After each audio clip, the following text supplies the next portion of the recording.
ನೆರೆದಿರುವ ಎಲ್ಲ ಸಹೃದಯ ಕಲಾಭಿಮಾನಿಗಳಿಗೆ ಆತ್ಮೀಯವಾದಂಥ ಸ್ವಾಗತವನ್ನು ಬಯಸ್ತಾ ಇದ್ದೇವೆ. ಸುಂದರ ಸಮಾರಂಭದಲ್ಲಿ ಜೊತೆಯಾಗಿದ್ದೇವೆ. ಬಿಂಕ ಬಿಣ್ಣಾಣರು ತಂಡದ ವತಿಯಿಂದ 2 ದಿನಗಳ ನಾಟಕೋತ್ಸವ, ಮಹಾಕವಿ ಭಾಸನ ನಾಟಕೋತ್ಸವದ ಸಂಜೆಯಲ್ಲಿ ಜೊತೆಯಾಗಿರುತ್ತೇವೆ. ಆಗಮಿಸಿರುವ ಎಲ್ಲರನ್ನೂ ಕೂಡ ಈ ಕಾರ್ಯಕ್ರಮಕ್ಕೆ ನಾನು ಆತ್ಮೀಯವಾಗಿ ಸ್ವಾಗತಿಸ್ತಾ ಇದ್ದೇನೆ. ಬಿಂಕ ಬಿಣ್ಣಾಣರು ರಂಗತಂಡ ನಿರಂತರವಾಗಿ ರಂಗಭೂಮಿಯ ಹಲವಾರು ಕೆಲಸ ಕಾರ್ಯಗಳಲ್ಲಿ ತೊಡಗಿಸಿಕೊಂಡು ಹಲವಾರು ನಾಟಕಗಳನ್ನು ರಂಗಕ್ಕೆ ತಂದು ತನ್ನದೇ ಆದ ನಿಟ್ಟಿನಲ್ಲಿ ಹೊಸ ಕಲಾವಿದರಿಗೆ ಅವಕಾಶವನ್ನು ಕೊಡುತ್ತಾ ಕಾರ್ಯವನ್ನು ಮಾಡ್ತಾ ಬರುವಂಥ ತಂಡ ನಮ್ಮ ಬಿಂಕ ಬಿಣ್ಣಾಣರು. ಇದರ ಸಾರಥ್ಯ ಶಿವು ಹೊನ್ನಿಗಾಣಲ್ಲಿ ಅವರು ನಿರಂತರವಾಗಿ ರಂಗಭೂಮಿಯಲ್ಲಿ ತೊಡಗಿಸಿಕೊಂಡು ಒಬ್ಬ ಅಪ್ರತಿಮ ಕಲಾವಿದನಾಗಿ ಇನ್ನಷ್ಟು ಕಲಾವಿದರಿಗೆ ವೇದಿಕೆಯನ್ನು ಕಲ್ಪಿಸಿಕೊಡುವಂಥ ಕೆಲಸವನ್ನು ಮಾಡ್ತಾ ಬಂದಿದ್ದಾರೆ. ಅವರ ಸಾರಥ್ಯದ ಈ ಬಿಂಕ ಬಿಣ್ಣಾಣರು ರಂಗತಂಡ ಇಂದು ಮತ್ತು ನಾಳೆ 2 ದಿನಗಳ ಕಾಲದ ನಾಟಕೋತ್ಸವವನ್ನು ಇಲ್ಲಿ ಹಮ್ಮಿಕೊಂಡಿದೆ. ಮೊದಲನೇ ದಿನದ ಈ ನಾಟಕದ ಕಾರ್ಯಕ್ರಮದ ವೇದಿಕೆಯ ಉದ್ಘಾಟನಾ ಕಾರ್ಯಕ್ರಮ ಇದೀಗ ಆರಂಭ ಆಗ್ತಾ ಇದೆ. ಗಣ್ಯರನ್ನು ನಾನು ಪ್ರೀತಿಯಿಂದ ಬರಮಾಡ್ತಾ ಇದ್ದೇನೆ. ಬಿಂಕ ಬಿಣ್ಣಾಣರು ರಂಗತಂಡದ ರೂವಾರಿ ಶಿವು ಹೊನ್ನಿಗಾಣಲ್ಲಿ ಅವರು ಗಣ್ಯರನ್ನು ವೇದಿಕೆಗೆ ಕರೆತರಬೇಕಾಗಿ ವಿನಂತಿಯನ್ನು ಮಾಡ್ತಾ ನಮ್ಮೊಂದಿಗೆ ವೇದಿಕೆಯಲ್ಲಿ ಜೊತೆಯಾಗ್ತಾರೆ.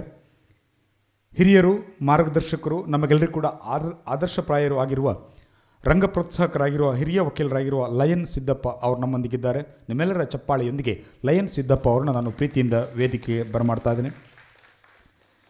ಹಾಗೆಯೇ ಬಿಂಕ ಬಿಣ್ಣಾಣರು ರಂಗತಂಡದ ಅಧ್ಯಕ್ಷರಾಗಿರುವ ಕಲಾವತಿಯವರಿದ್ದಾರೆ. ಕಲಾವತಿಯವರನ್ನು ಕೂಡ ನಾನು ಪ್ರೀತಿಯಿಂದ ವೇದಿಕೆಗೆ ಬರಮಾಡ್ತಾ ಇದ್ದೇನೆ. ರಂಗ ಸಂಘಟಕರು ಹಾಗೂ ರಾಜ್ಯ ಪ್ರಶಸ್ತಿ ಪುರಸ್ಕೃತ ರಂಗಶ್ರೀ ಕಲಾ ಸಂಸ್ಥೆಯ ರೂವಾರಿಗಳು ಆಗಿರುವ ರಂಗಶ್ರೀ ರಂಗಸ್ವಾಮಿ ಅವರಿದ್ದಾರೆ. ಅವ್ರನ್ನೂ ಕೂಡ ನಾನು ಪ್ರೀತಿಯಿಂದ ವೇದಿಕೆಗೆ ಬರಮಾಡ್ತಾ ಇದ್ದೇನೆ. ಹಾಗೆಯೇ ಸನ್ಮಾನ್ಯ ಶ್ರೀ ಮಧುಸೂದನ್ ಜಿ ಅವರಿದ್ದಾರೆ. ಮುಖ್ಯಸ್ಥರು ಐಶ್ವರ್ಯ ಕಾಸ್ಟ್ಯೂಮ್ಸ್, ಅವ್ರನ್ನೂ ಕೂಡ ನಾನು ಪ್ರೀತಿಯಿಂದ ವೇದಿಕೆ ಬರಮಾಡ್ತಾ ಇದ್ದೇನೆ. ಹಾಗೆಯೇ ಶ್ರೀಮತಿ ಸರಿತಾ ಕೊಠಾರಿಯವರಿದ್ದಾರೆ, ಭರತನಾಟ್ಯ ವಿದೂಷಿ, ಅವ್ರನ್ನೂ ಕೂಡ ನಾನು ಪ್ರೀತಿಯಿಂದ ವೇದಿಕೆ ಬರಮಾಡ್ತಾ ಇದ್ದೇನೆ. ಇನ್ನೋರ್ವ ಮುಖ್ಯ ಅತಿಥಿಗಳು ಶ್ರೀ ಗಿರೀಶ್ ಅವರಿದ್ದಾರೆ, ಪ್ರಾಂಶುಪಾಲರು, ಅವ್ರನ್ನೂ ಕೂಡ ವೇದಿಕೆ ಬರಮಾಡ್ತಾ ಇದ್ದೇನೆ. ಹಾಗೆಯೇ ಸನ್ಮಾನ್ಯ ಶ್ರೀ ದೇವರಾಜ್ ಎನ್ ಸಂಘಟಕರು, ದೇವರಾಜ್ ಅವರಿದ್ದಾರೆ, ಅವ್ರನ್ನೂ ಕೂಡ ನಾನು ಪ್ರೀತಿಯಿಂದ ವೇದಿಕೆಗೆ ಬರಮಾಡ್ತಾ ಇದ್ದೇನೆ. ಸ್ನೇಹಿತರೆ, ಇದೊಂದು ಸುಂದರ ಸಮಾರಂಭದ ಸಂಚೆ. ಈ ಸಂಚೆಯಲ್ಲಿ ನಾವೆಲ್ಲರೂ ಕೂಡ ಜೊತೆಯಾಗಿದ್ದೇವೆ. ಬಿಂಕ ಬಿಣ್ಣಾಣರು ರಂಗತಂಡದ ಈ ಒಂದು ಕಾರ್ಯಕ್ರಮದಲ್ಲಿ ಈ ಒಂದು ತಂಡ ಬಿಂಕ ಬಿಣ್ಣಾಣರು ರಂಗತಂಡ ನಿರಂತರವಾಗಿ ರಂಗಭೂಮಿಯ ಹಲವಾರು ಕೆಲಸ ಕಾರ್ಯಗಳಲ್ಲಿ ತೊಡಗಿಸಿಕೊಂಡು ನಿರಂತರವಾಗಿ ರಂಗ ಸೇವೆಯನ್ನು ಮಾಡ್ತಾ ಬಂದಿದೆ. ಆ ನಿಟ್ಟಿನಲ್ಲಿ 2 ದಿನದ ಈ ಮಹಾಕವಿ ಭಾಸನ ನಾಟಕೋತ್ಸವದ ಈ ಒಂದು ಸುಂದರ ವೇದಿಕೆಯಲ್ಲಿ ಜೊತೆಯಾಗಿದ್ದೇವೆ. ಈ ವೇದಿಕೆಯಲ್ಲಿ ನಮ್ಮೊಂದಿಗೆ ಜೊತೆಯಾಗಿರುವ ಹಿರಿಯ ವಕೀಲರಾಗಿರುವ ಲಯನ್ ಸಿದ್ದಪ್ಪ ಅವರಿಗೆ ನಿಮ್ಮೆಲ್ಲರ ಪರವಾಗಿ ನಾನು ಸ್ವಾಗತವನ್ನು ಬಯಸ್ತಾ ಇದ್ದೇನೆ. ಹಾಗೆಯೇ ವೇದಿಕೆಯಲ್ಲಿ ಜೊತೆಯಾಗಿರುವಂಥ ಅಧ್ಯಕ್ಷರು ಬಿಂಕ ಬಿಣ್ಣಾಣರು ರಂಗತಂಡದ ಕಲಾವತಿಯವರಿಗೆ ಕೂಡ ನಿಮ್ಮೆಲ್ಲರ ಪರವಾಗಿ ನಾನು ಸ್ವಾಗತವನ್ನು ಬಯಸ್ತಾ ಇದ್ದೇನೆ. ಹಿರಿಯರು, ನಮಗೆಲ್ಲರಿಗೂ ಕೂಡ ಮಾರ್ಗದರ್ಶಕರು, ರಂಗಭೂಮಿಯ ಹಲವಾರು ಕಾರ್ಯಚಟುವಟಿಕೆಗಳಲ್ಲಿ ತೊಡಗಿಸಿಕೊಂಡು ನಮಗೆಲ್ಲ ಮಾರ್ಗದರ್ಶಕರಾಗಿರುವ ರಂಗಶ್ರೀ ರಂಗಸ್ವಾಮಿಯವರಿದ್ದಾರೆ. ಅವರಿಗೂ ನಿಮ್ಮೆಲ್ಲರ ಪರವಾಗಿ ನಾನು ಸ್ವಾಗತವನ್ನು ಬಯಸ್ತಾ ಇದ್ದೇನೆ. ಹಾಗೆಯೇ ಐಶ್ವರ್ಯ ಕಾಸ್ಟ್ಯೂಮ್ಸ್ನ ಮುಖ್ಯಸ್ಥರಾಗಿರುವ ಮಧುಸೂದನ್ ಇದ್ದಾರೆ, ಅವರಿಗೂ ನಾನು ಸ್ವಾಗತವನ್ನು ಬಯಸ್ತಾ ಇದ್ದೇನೆ. ಹಾಗೆಯೇ ಭರತನಾಟ್ಯ ವಿದೂಷಿ ಶ್ರೀಮತಿ ಸರಿತಾ ಕೊಠಾರಿ ಇದ್ದಾರೆ, ಅವರಿಗೂ ನಾನು ಸ್ವಾಗತವನ್ನು ಬಯಸ್ತಾ ಇದ್ದೇನೆ. ಹಾಗೆಯೇ ಗಿರೀಶ್ ಅವರಿದ್ದಾರೆ, ಪ್ರಾಂಶುಪಾಲರು, ಅವರಿಗೂ ನಾನು ಸ್ವಾಗತವನ್ನು ಬಯಸ್ತಾ ಇದ್ದೇನೆ. ಹಾಗೆಯೇ ದೇವರಾಜ್ ಅವರು ಇನ್ನೇ ನಮ್ಮೊಂದಿಗೆ ಜೊತೆ ಆಗ್ತಾರೆ. ದೇವರಾಜ್ ಅವರಿಗೂ ನಾನು ಸ್ವಾಗತವನ್ನು ಬಯಸ್ತಾ ಆಗಮಿಸಿ ಕಾರ್ಯಕ್ರಮಕ್ಕಾಗಿ ಕಾಯ್ತಾ ಇರುವಂಥ ನಿಮಗೆಲ್ಲರಿಗೂ ಕೂಡ ಈ ಕಾರ್ಯಕ್ರಮಕ್ಕೆ ನಾನು ಆತ್ಮೀಯವಾದಂಥ ಸ್ವಾಗತವನ್ನು ಬಯಸ್ತಾ ಇದೀಗ ಕಾರ್ಯಕ್ರಮವನ್ನು ಉದ್ಘಾಟಿಸಬೇಕಾಗಿ ವಿನಂತಿಯನ್ನು ಮಾಡ್ತಾ ಇದ್ದೇನೆ. ನಮ್ಮ ಜಾನಪದ ಶೈಲಿಯಲ್ಲಿ ಜನಪದೀಯವಾದಂಥ ಒಂದು ವಾದನವೇ ಅದು ಚೆಂಡೆ. ಆ ಚೆಂಡೆಯನ್ನು ನುಡಿಸುವುದರ ಮೂಲಕ ರಂಗಶ್ರೀ ರಂಗಸ್ವಾಮಿಯವರು ಮತ್ತು ವೇದಿಕೆಯಂಥ ಎಲ್ಲ ಗಣ್ಯರ ಜೊತೆಯಾಗಿ ಚೆಂಡೆಯ ನಾದದೊಂದಿಗೆ ಇದೀಗ ಈ ಕಾರ್ಯಕ್ರಮದ ಉದ್ಘಾಟನೆ ನಿಮ್ಮ ಚಪ್ಪಾಳೆಯೊಂದಿಗೆ.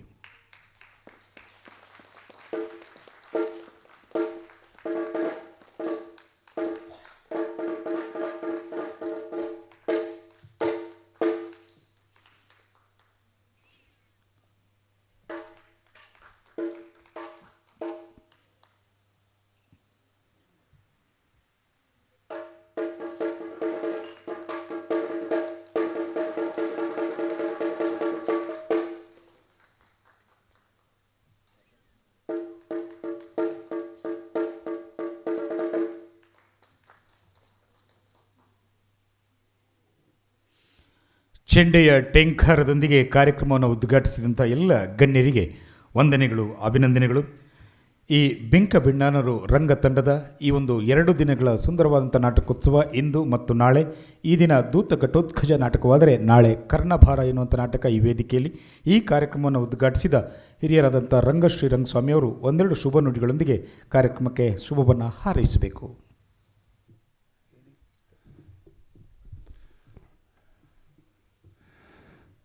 ದೇವತಾ ಸ್ವರೂಪಿಗಳಾದ ಕಲಾ ಪೋಷಕರೇ, ಕಲಾ ಬಂಧುಗಳೇ, ಕಲಾ ರಸಿಕರೇ ಮತ್ತು ಆತ್ಮೀಯ ಕಲಾವಿದರೇ,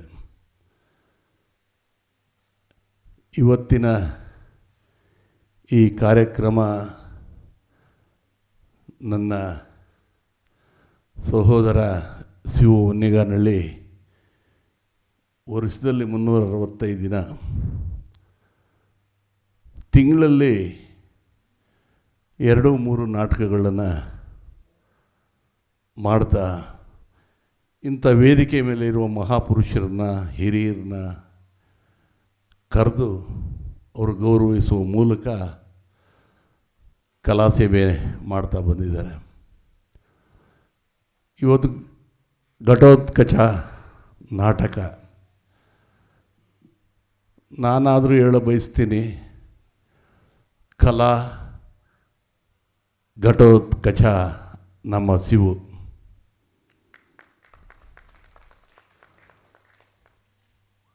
ನಾಟಕದ ಅವರ ಸಂಸ್ಥೆ ಹೆಸರೇ ಬಿಂಕ ಬಿನ್ನಾಣ. ನಾಟಕದಲ್ಲೂ ಕೂಡ ಎಲ್ಲ ರೀತಿಯ ಬಿಂಕ ಬಿನ್ನಾಣಗಳನ್ನ ನಾವು ನಿಮಗೆ ತೋರಿಸ್ಬೇಕಾಗುತ್ತೆ. ತುಂಬ ಅದ್ಭುತವಾದ ಹೆಸರು. ಈ ಸಮಯದಲ್ಲಿ ಶಿವು ಅವರ ಧರ್ಮಪತ್ನಿ ನಾನು ನೆನೆಸ್ಕೊಂಡೇ ಇದ್ದರೆ ತಪ್ಪಾಗುತ್ತೆ. ಕಾರಣ ಏನು ಅಂದರೆ, ನಿರಂತರವಾಗಿ ರಂಗ ಸೇವೆಗೆ ಆಕೆಯೂ ಕೂಡ ಅವರು ಶಿವು ಕೈಯನ್ನು ಬಲಪಡಿಸ್ಕೊಂಡು ಇವತ್ತಿನ ದಿನಗಳಲ್ಲಿ ರಂಗಭೂಮಿ ಅಂತಂದ್ರೇ ಮುಖ ಚಿಂಡಿಸಿದಂಥ ಒಂದು ಸನ್ನಿವೇಶ. ಅದರಲ್ಲೂ ನಾಟಕ ರಂಗ ಇದನ್ನು ಎಷ್ಟೋ ಜನ ತಿರಸ್ಕಾರ ಮಾಡಿರೋದಂತೂ ತಮಗೆಲ್ಲರಿಗೂ ಗೊತ್ತಿರೋ ವಿಷಯ. ಅಂಥದ್ರಲ್ಲಿ ನಾನು ಒಂದು ವಿಷಯ ಹೇಳೋಕ್ಕೆ ನಾನು ಶಿವು ಹತ್ರ ಪರ್ಮಿಷನ್ ತಗೊಂಡು ಹೇಳ್ತೀನಿ. ತುಂಬು ಗರ್ಭಿಣಿ ರವೀಂದ್ರ ಕಲಾಕ್ಷೇತ್ರ ನೋಡ, ಮಗು ಅಳ್ತಾ ಇದೆ. ತುಂಬು ಗರ್ಭಿಣಿ, ನಾಳೆ ಡೆಲಿವರಿ ಹೋಗಬೇಕು. ಇವತ್ತು ಆಕೆ ರವೀಂದ್ರ ಕಲಾಕ್ಷೇತ್ರದಲ್ಲಿ ನಾಟಕದ ಕೆಲಸ ಮಾಡ್ತಾ ಆ ನೈಟೆಲ್ಲ ಇದ್ದಾರೆ. ಬೆಳಗ್ಗೆ ಫೋನ್ ಮಾಡಿ ಕೇಳ್ತೀನಿ, ಅಣ್ಣ ಇದಕ್ಕೆ ಬಿಟ್ಟಿದ್ದೀನಿ ಡೆಲಿವರಿಗೆ ಅಂತ. ಗೌರವರತ್ನ ಕೌರವನ್ನ ಅಂತ ಒಂದು ನಾಟಕ ನಂದೇ ಅದು, ಅದನ್ನು ಮಾಡ್ತಾಯಿದ್ರು. ಹೋಗಪ್ಪ, ನಿನಗೆ ಒಳ್ಳೆ ಗೌರವ ವ್ಯಕ್ತಿ, ಗೌರವ ರತ್ನನೇ ಹುಡ್ತಾನೆ ನಿನಗೆ ಅಂತ ಹೇಳಿದ್ದು ನನಗೆ ನಿಜವಾಗೂ ಭಾಳ ಸಂತೋಷ ಆಗುತ್ತೆ. ಹಾಗಾಗಿ ರಂಗಭೂಮಿಗೆ ನಿಮ್ಮಂಥ ಮಹನೀಯರು ಇನ್ನೂ ಹೆಚ್ಚಿನ ಜನ ಬಂದರೆ ನಾವು ರಂಗಭೂಮಿ ಮೇಲೆ ಮಾಡಿದಂಥ ಪಾತ್ರಕ್ಕೂ ಕೂಡ ಸಾರ್ಥಕತೆ ಬರ್ತದೆ. ಬಂದೇ ಬರುತ್ತೆ ಇವತ್ತಲ್ಲ ನಾಳೆ. ಎಷ್ಟೇ ಧಾರಾವಾಹಿಗಳು, ಎಷ್ಟೇ ಕಿರುತೆರೆಗಳು ಏನೇ ಬಂದ್ರೂ ರಂಗಭೂಮಿ ಸತ್ಯ. ಅದು ನೀವು ಕಣ್ಣೆದ್ರಿಗೆ ನೋಡೋವಂಥದ್ದು. ಇದರಲ್ಲಿ ಗ್ರಾಫಿಕ್ಸ್ ಇಲ್ಲ, ಒಂದು ಏನೂ ಇಲ್ಲ. ಏನು ಸ್ಟೇಜಲ್ಲಿ ಏನು ಮಾಡ್ತಾರೋ ಅದು ಮಾತ್ರ ಸತ್ಯ. ಅಂಥ ಸತ್ಯ ಇರೋದು ಅಂದರೆ ರಂಗಭೂಮಿಯಲ್ಲಿ ಇದೊಂದು ಮಾದರಿ. ಹಾಗಾಗಿ ಎಲ್ಲ ಪ್ರಜ್ಞಾವಂತ ಕಲಾ ಬಂಧುಗಳು, ಕಲಾ ರಸಿಕರು ಬಂದಿದ್ದೀರ. ನಿಮ್ಮ ಆಶೀರ್ವಾದ ಬಿಂಕ ಬಿನ್ನಾಣ ಸಂಸ್ಥೆಯ ಮೇಲೆ ಹಾಗೂ ಶಿವು ಮತ್ತು ಗೆಳೆಯರು. ಶಿವುಗೆ ಒಂದು ಪ್ಲಸ್ ಪಾಯಿಂಟ್ ಏನು ಅಂತಂದರೆ, ಅವನ ಜೊತೆ ಇರೋ ಗೆಳೆಯರಿದ್ದಾರಲ್ಲ ಎಲ್ಲರೂ ಕೂಡ ಶಿವನ ಹಾಗೆ ನಾನು ಶಿವು ಪ್ರತಿಯೊಬ್ಬರು ನಾನು ಶಿವು ಅಂತ ಹೇಳ್ಕೊಂಡು ಕೆಲಸ ಮಾಡ್ತಾರೆ. ಅಷ್ಟು ಸಿನ್ಸಿಯರಿಟಿ ಆ ಹುಡುಗರಲ್ಲಿದೆ. ಹಾಗಾಗಿ ಈ ಒಂದು ಹೊಸ ಪ್ರಯೋಗಗಳನ್ನ ಮಾಡೋಕ್ಕೆ ಶಿವಗೆ ಸಾಧ್ಯ ಆಗ್ತಾಯಿದೆ ಅಂತ ನಾವನ್ನಾದರೂ ಭಾವಿಸ್ತೀನಿ. ನಾವೆಲ್ಲರೂ ಕೇಳ್ಕೊಳ್ಳೋದು ಇಷ್ಟೇ, ರಂಗಭೂಮಿ ನಮ್ಮ ತಾತ ಮುತ್ತಾತಂದಿರು ನೋಡಿದಂಥ ಈ ರಂಗಭೂಮಿ ಜೀವಂತವಾಗಿ ಉಳಿಬೇಕಾದ್ರೆ ನಿಮ್ಮಗಳ ಸಹಕಾರ ಬಹಳ ಮುಖ್ಯ. ಹಾಗಾಗಿ ಮುಂದಿನ ದಿನಗಳಲ್ಲಿ ನಿಮ್ಮ ಹತ್ರ ಒಂದು ವಿನಂತಿ ಮಾಡ್ಕೊಳ್ತೀನಿ, ನೀವು ಬರುವಾಗ ಜೊತೆಗೊಂದು ಇಬ್ಬರನ್ನ ಕರ್ಕೊಂಬಂದರೆ ಯಾವುದು ಈ ಬ್ರೌನ್ ಚೇರ್ಗಳು ಏನು ಆ ಕಲ್ಲರ್ ಕಾಣಿಸುತ್ತೋ ಆ ಬ್ರೌನ್ ಸೀಟು ಕಾಣಿಸಲ್ಲ, ನೀವುಗಳು ಕಾಣಿಸ್ತೀರ. ಅದಾಗಬೇಕು. ನಿಮ್ಮೆಲ್ಲರಿಗೂ ನನ್ನ ಕಳಕಳಿಯ ಮನವಿ, ಕೈ ಮುಗಿದು ಕೇಳ್ಕೊಡ್ತೀನಿ, ರಂಗಭೂಮಿನ ಉಳಿಸಿ. ಇಲ್ಲಿ ಬಂದಾಗ ನಿಮಗೆ ಎರಡು ಗಂಟೆಗಳ ಕಾಲ ಎಲ್ಲ ರೀತಿಯ ಮನಸ್ಸಲ್ಲಿರೋದ ದುಗುಡಗಳೆಲ್ಲ ಸ್ವಲ್ಪ ದೂರ ಆಗುತ್ತೆ. 2 ಗಂಟೆಗಳ ಕಾಲ ಆ ನಾಟಕದ ಜೊತೆ ನಾವು ಬೆರಿತೀವಿ. ಹಾಗಾಗಿ ಎಲ್ಲರಿಗೂ ಕೂಡ ಒಳ್ಳೆಯದಾಗಲಿ ಅಂತ ಹೇಳಿ, ಶಿವು ಜೊತೆ ನಾನು ಯಾವತ್ತೂ ಶಿವು ಜೊತೆ ಇರ್ತೀನಿ ಅಂತ ಹೇಳಿ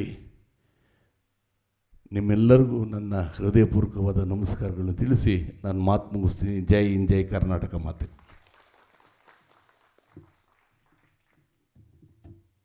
ಕಾರ್ಯಕ್ರಮವನ್ನು ಉದ್ಘಾಟಿಸಿ ಪ್ರೀತಿಯಿಂದ ಮಾತುಗಳನ್ನ ಹಂಚಿಕೊಂಡ ರಂಗಶ್ರೀ ರಂಗಸ್ವಾಮಿ ಅವರಿಗೆ ಪ್ರೀತಿ ಧನ್ಯವಾದಗಳು. ಎಲ್ಲರೂ ಕೂಡ ಕಾತುರದಿಂದ ಕಾಯ್ತಾ ಇದ್ದೀರಿ ಎಷ್ಟೊತ್ತಿಗೆ ನಾಟಕ ಆರಂಭ ಆಗುತ್ತೆ ಅಂತ. ಖಂಡಿತವಾಗಿ ಕೂಡ ಆದಷ್ಟು ಬೇಗ ನಾಟಕವನ್ನು ಆರಂಭಿಸ್ತೇವೆ. ಮುಂದೆ ನಮ್ಮೊಂದಿಗೆ ಸನ್ಮಾನ್ಯ ಮಧುಸೂದನ್ ಅವರು ಒಂದೆರಡು ಮಾತುಗಳನ್ನ ಹಂಚ್ಕೊಳ್ತೀರಾ? ಅಲ್ಪ ಸಮಯದಲ್ಲಿ ಸ್ವಲ್ಪ ಮಾತಿಗೆ ವಿರಾಮ ಹಾಕಿ. ವೇದಿಕೆ ಮೇಲೆ ಆಸೀನರಾಗಿರ್ತಕ್ಕಂಥ ಗಣ್ಯರಿಗೂ ಕಲಾ ಪೋಷಕರಿಗೂ ನನ್ನ ವಂದನೆಗಳನ್ನು ಸಲ್ಲಿಸುತ್ತಾ, ಶ್ರೀಯುತ ಶಿವರವ್ರ ಬಗ್ಗೆ ಹೆಚ್ಚಿಗೆ ಹೇಳೋ ಅವಶ್ಯಕತೆ ಇಲ್ಲ. ನನ್ನ ಅನಿಸಿಕೆ ತಾವೇ ಆಲ್ರೆಡಿ ನೋಡಿರೋದ್ರಿಂದ ಇವರ ಪ್ರಯೋಗಗಳು ಇಡೀ ಪ್ರಪಂಚಾದ್ಯಂತ ಅತಿ ಹೆಚ್ಚಿನ ಸಂಖ್ಯೆಯಲ್ಲಿ ನೆರವೇರಲಿ ಅಂತ ಆಶಿಸುತ್ತಿದ್ದೇನೆ. ಧನ್ಯವಾದಗಳು ಮಧುಸೂದನ್ ಅವರಿಗೆ. ಈಗ ಶ್ರೀಮತಿ ಸರಿತಾ ಕೊಠಾರಿಯವರು. ಎಲ್ಲ ಕಲಾಪ್ರೇಮಿಗಳಿಗೆ ನನ್ನ ನಮನಗಳು. ಇಲ್ಲಿ ವೇದಿಕೆ ಇರುವ ಎಲ್ಲ ಗಣ್ಯ ವ್ಯಕ್ತಿಗಳಿಗೆ ನನ್ನ ನಮನಗಳು. ಶಿವು ಹಾಗೂ ಸೌಮ್ಯನ ಬಗ್ಗೆ ಏನೂ ಹೇಳೋಕ್ಕಿಲ್ಲ. ಅವರು ಜೋಡಿ ಕಲಾ ಹಕ್ಕಿಗಳಂತಲೇ ಹೇಳಬೇಕು. ಎಲ್ಲೂ ಹೋದರೂ ಒಟ್ಟಿಗೆ ಇರ್ತಾರೆ. ಇವಾಗ ಅವ್ರ ಪುತ್ರನೂ ಅವರೊಟ್ಟಿಗಿರ್ತಾರೆ. ಅವರಿಗೆ ಯಾವಾಗಲೂ ಈ ನಾಟಕಗಳು ನಮ್ಮೊಟ್ಟಿಗೆ ತುಂಬ ದಿವಸದಿಂದ ಇದ್ದಾರೆ. ಹಾಗೂ ತುಂಬ ನಮಗೆ ಸ್ನೇಹವಿದೆ ಅವರೊಟ್ಟಿಗೆ. ಆದ್ದರಿಂದ ಅವರ ನಾಟಕಗಳು ಯಾವಾಗಲೂ ನಾನು ನೋಡೋಕ್ಕೆ ಬರ್ತೀನಿ. ತುಂಬ ಚೆನ್ನಾಗಿ ಮಾಡ್ತಾರೆ. ಶಿವಹೊನ್ನೆಗನಹಳ್ಳಿ ಅಂತ ನಾಟಕ ಅವ್ರ ಪಾತ್ರ ಮಾಡೋದಂದರೆ ಕರ್ಣ ಆಗಲಿ, ಘಟೋತ್ಕಚ, ಸುಯೋಧನ ಅಂತೂ ತುಂಬ ಚೆನ್ನಾಗಿತ್ತು. ಹಾಗೂ ಸೌಮ್ಯನೂ ಅವರೊಟ್ಟಿಗೆ ಮಾಡುವಾಗ ತುಂಬ ಖುಷಿಯಾಗತ್ತೆ. ಅವರಿಗೆ ಇನ್ನೂ ಹೆಚ್ಚಾಗಿ ಯಶಸ್ವಿ ಬರಲಿ. ಈ ನಾಟಕಗಳನ್ನು ಇನ್ನಷ್ಟು ಎಲ್ಲ ದೇಶಗಳಲ್ಲಿ ಹೋಗಿ ಅವರು ಇದನ್ನು ಪ್ರದರ್ಶಿಸಲಿ ಅಂತ ಹಾರೈಸುತ್ತಾ ನನ್ನ 2 ಮಾತುಗಳನ್ನು ನಾನು ಕೊನೆಗೊಳಿಸ್ತೇನೆ. ಭರತನಾಟ್ಯ ಕಲಾವಿದೆ ವಿದೂಷಿ ಶ್ರೀಮತಿ ಸರಿತಾ ಕೊಠಾರಿ ಅವರಿಗೆ ಪ್ರೀತಿಯ ಧನ್ಯವಾದಗಳು. ಈಗ ಸಿದ್ದಪ್ಪ ಸರ್, ನಮ್ಮ ಕೊನೆಯ ಮಾತುಗಾರ ಅಧ್ಯಕ್ಷರು ಒಂದೆರಡು ಮಾತುಗಳನ್ನ ಹಂಚಿಕೊಳ್ತಾರೆ. ವೇದಿಕೆ ಮೇಲಿರುವ ಎಲ್ಲ ಗಣ್ಯರು ಮತ್ತು ಮುಂಭಾಗದಲ್ಲಿರತಕ್ಕಂಥ ಎಲ್ಲ ಕಲಾಭಿಮಾನಿಗಳೇ, ನಾನು ಭಾಳ ದಿವಸದಿಂದ ಶಿವ ಅವರ ನಾಟಕ ನೋಡ್ತಾ ಬಂದಿದ್ದೀನಿ. ಭಾಳ ಚೆನ್ನಾಗಿ ಕಾರ್ಯಕ್ರಮ ನಡೆಸ್ಕೊಂಡು ಬರ್ತಾಯಿದ್ದಾರೆ. ಅದನ್ನು ಮುಂದುವರಿಸ್ಕೊಂಡು ಹೋಗೋದಕ್ಕೆ ತಮ್ಮಗಳ ಪ್ರೋತ್ಸಾಹ ಸಹಕಾರ ಭಾಳ ಇರುತ್ತೆ.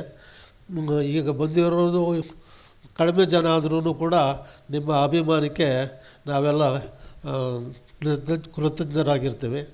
ಮುಂದೆನೂ ಹೀಗೇ ಪ್ರೋತ್ಸಾಹ ಕೊಡಬೇಕು ಅಂತ ತಮ್ಮಲ್ಲಿ ವಿನಂತಿಸ್ಕೊಳ್ತಾ ಇದ್ದೇನೆ. ನಮಸ್ಕಾರಗಳು ಎಲ್ಲರಿಗೂ. ಧನ್ಯವಾದಗಳು ಸಿದ್ದಪ್ಪ ಅವರಿಗೆ.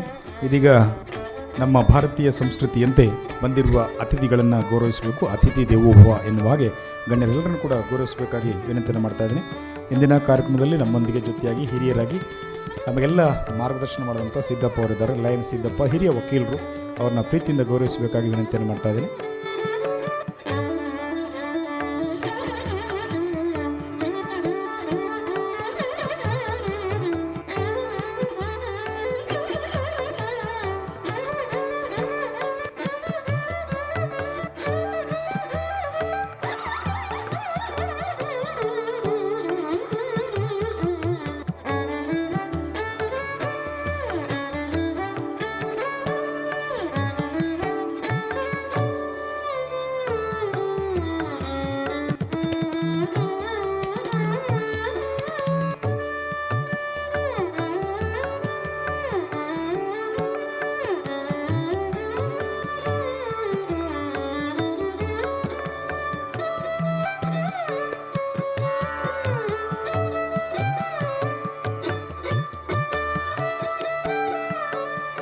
ಹಾಗೆಯೇ ಇನ್ನೋರ್ವ ಮುಖ್ಯ ಅತಿಥಿಗಳಾಗಿ ನಮ್ಮೊಂದಿಗೆ ಜೊತೆಯಾಗಿರುವ ರಂಗಶ್ರೀ ಕಲಾ ಸಂಸ್ಥೆಯ ಸಂಸ್ಥಾಪಕರಾಗಿರುವಂಥ ಶ್ರೀ ರಂಗಶ್ರೀ ರಂಗಸ್ವಾಮಿ ಅವರಿದ್ದಾರೆ. ಅವ್ರನ್ನು ಕೂಡ ಆತ್ಮೀಯವಾಗಿ ಗೌರವಿಸಬೇಕು.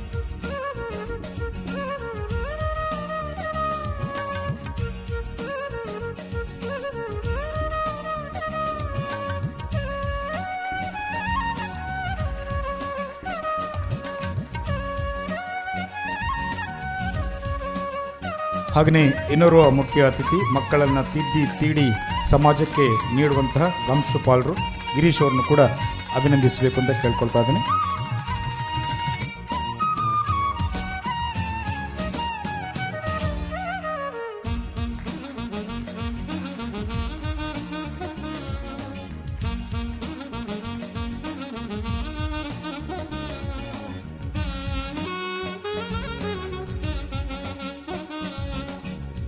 ಇನ್ನೋರು ನಮ್ಮೊಂದಿಗೆ ಜೊತೆಯಾಗಿದ್ದಾರೆ. ಈ ಸಂಸ್ಥೆಯ ಅಧ್ಯಕ್ಷರು ಬಿಂಕ ಬಿಣ್ಣಾಣರು ರಂಗ ಸಂಸ್ಥೆಯ ಅಧ್ಯಕ್ಷರಾಗಿರುವ ಕಲಾವತಿಯವರು, ಹಿರಿಯರು. ಕಲಾವತಿಯವರು ನಮ್ಮ ಶಿವು ಹೊನ್ನಗಣಿಯವರ ಮಾತೃಶ್ರೀ, ಅವರಮ್ಮ.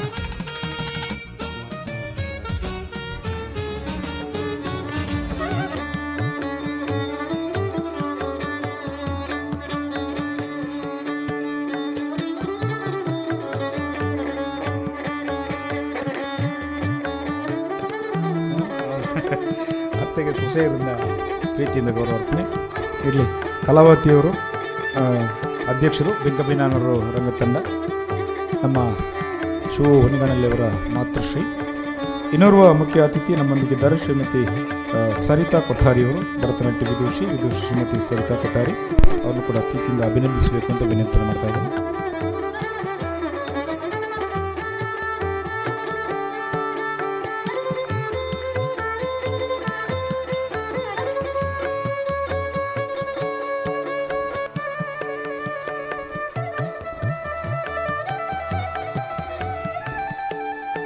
ಧನ್ಯವಾದಗಳು. ಎಲ್ಲರಿಗೂ ಕೂಡ ಮತ್ತೊಮ್ಮೆ ಧನ್ಯವಾದಗಳನ್ನು ಅರ್ಪಿಸ್ತಾ ಇಲ್ಲಿಗೆ ವೇದಿಕೆಯ ಕಾರ್ಯಕ್ರಮ ಮುಕ್ತಾಯವಾಯಿತು. ಮುಂದೆ ನಿಮ್ಮೆಲ್ಲರ ನಿರೀಕ್ಷೆಯ ನಾಟಕ, ಈ ದಿನದ ನಾಟಕ ದೂತ ಕಟೋತ್ಕಚ. ನಾಳೆ ಸಂಜೆ ಮತ್ತೆ 7 ಗಂಟೆಗೆ ನಾಟಕ ಕರ್ಣಭಾರ. ನಾಳೆ ಯಾವುದೇ ಸಭೆ ಸಮಾರಂಭ ವೇದಿಕೆ ಕಾರ್ಯಕ್ರಮ ಇಲ್ಲ, ನೇರವಾಗಿ ನಾಟಕ ಇರುತ್ತೆ. ಈ ದಿನದ ನಾಟಕ ಇದೀಗ ಆರಂಭ ಆಗುತ್ತೆ. ಎಲ್ಲರಿಗೂ ಕೂಡ ಧನ್ಯವಾದಗಳು.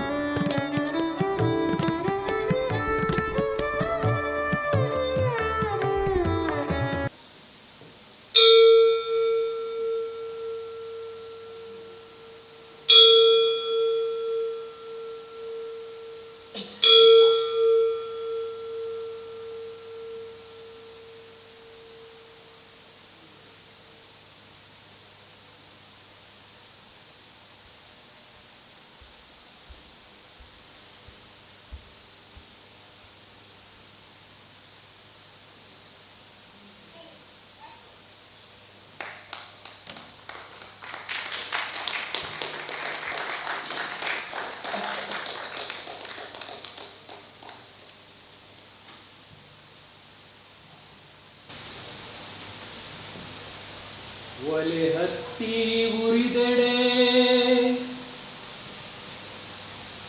ನಿಲ್ಲಬಹುದಲ್ಲದೆ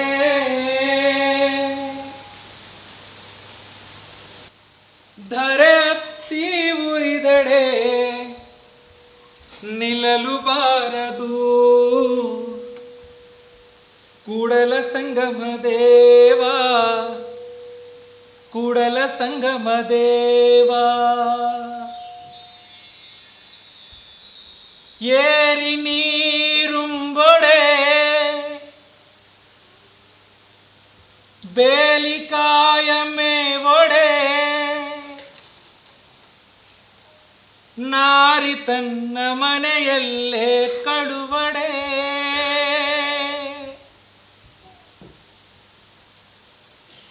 ನಾರಿ ತನ್ನ ಮನೆಯಲ್ಲೇ ಕಳುವೆಡೆ. ತಾಯ ಮೊಲೆ ಹಾಲು, ತಾಯ ಮೊಲೆ ಹಾಲು, ತಾಯ ಮೊಲೆ ಹಾಲು ನಂಜಾಗಿ ಕೊಲುವೆಡೆ. ಇನ್ಯಾರಿಗೆ ಇನ್ಯಾರಿಗೆ ಇನ್ಯಾರಿಗೆ ದೂರಲಿ ಕೂಡಲ ಸಂಗಮ ದೇವಾ, ಕೂಡಲ ಸಂಗಮ ದೇವಾ.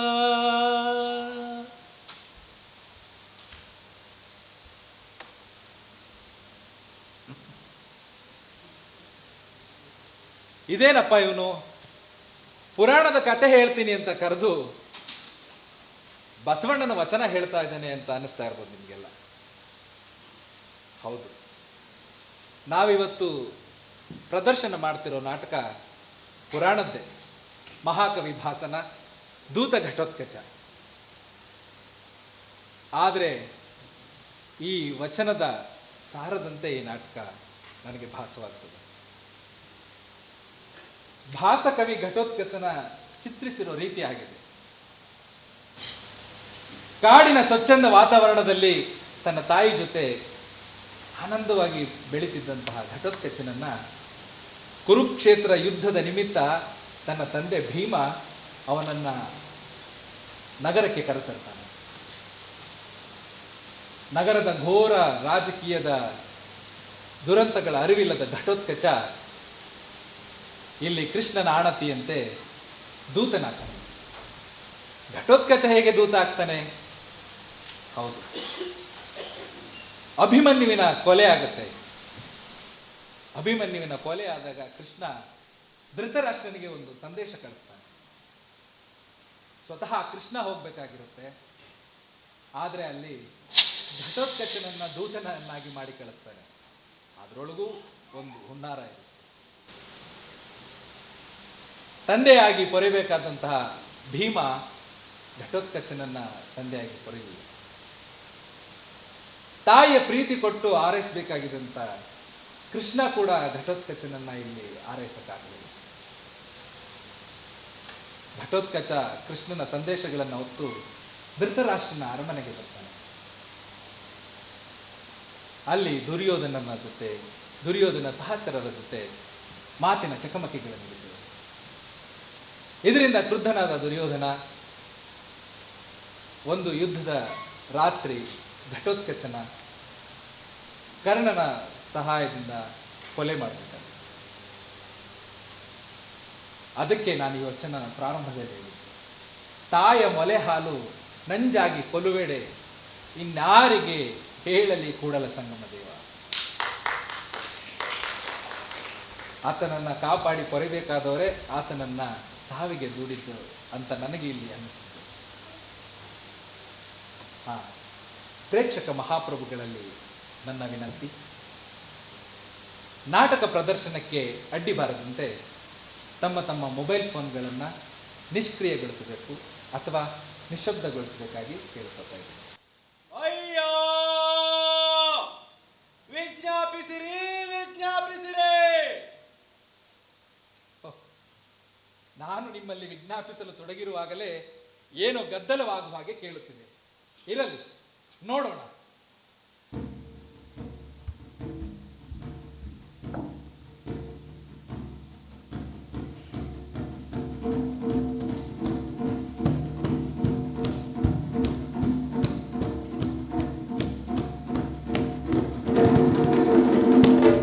ವಿಜ್ಞಾಪಿಸಿರಿ ವಿಜ್ಞಾಪಿಸಿರಿ. 100 ಮಂದಿ ಮಕ್ಕಳನ್ನು ಪಡೆದು ಶ್ರೇಷ್ಠರೆನಿಸಿದ ಹಾಗೂ ಸುವಿಧಾನದಿಂದ ವಿಸ್ತಾರವಾಗಿರುವ ವಿನಯಾಚಾರಗಳಿಂದ ದೂರದೃಷ್ಟಿಗಳುಳ್ಳ ಧೃತರಾಷ್ಟ್ರ ಮಹಾರಾಜರಿಗೆ ಹೀಗೆಂದು ವಿಜ್ಞಾಪಿಸಿರಿ. ಯೋಧ, ರಥ, ಕುದುರೆ, ಗಜಬಲಗಳನ್ನು ಕೊಂದು ರಾಜರ ಅಗಣಿತ ಬಲವನ್ನು ಅಭಿಮನ್ಯು ಕಲಕಿದನು. ಹುಡುಗನಾದರೂ ತಾನು ಅರ್ಜುನನಿಗೆ ಸಮನೆನಿಸಿ ಸಾಹಸವ ತೋರಿದನು. ಪ್ರಯರುದ್ರನಂತಿದ್ದ ಆ ಬಾಲಕನನ್ನು 100 ಜನ ರಾಜರುಗಳು ಅಲ್ಲಿಂದ ಇಲ್ಲಿಂದ ಸುತ್ತಿ ಹೊತ್ತಿ ಮುತ್ತಿ ಕೊಂದು ಹಾಕಿದರು.